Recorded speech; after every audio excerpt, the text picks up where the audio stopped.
haddii aad u baahan tahay khamiis tayo sare leh qurux badan quality-giis heer sare uu yahay soo gaar Xayaat Market xarumeeda kala duwan dhammaan shanta xarumood ka heli kartaa khamiisyada ugu dambeeyay oo update ayaa la keenay waliba last fashion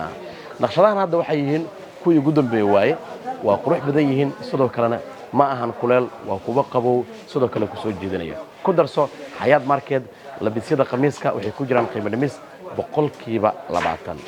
waa kala labiso kuwii khamiis qurux badan hadana discount ku jira ileen meelaha qaar waan ognahay in discount aysan lahayn sida daraadeeda labiskan waa labisku qurxin doona maalinkaaga ciida sidoo kale ka dhigi doona maalin markaasi farxad ay ku dheehan tahay labiskaagan oo ka duunaa doono dhalinyarada kale ee asaagaaga waxaad heli kartaa naqshado kala duwan moodalo kala duwan iyo sidoo kale nooc walba aad u baahan tahay iyo kala walba soo gaar Xayaat Market hadii ay tahay xarunta Taleex Boondere Alkamiin Bulxubey iyo sidoo kale agagaarka Digfir Xayaat Market in ka badan filashadaada ku ciid khamiisyada ciida ee Xayaat Market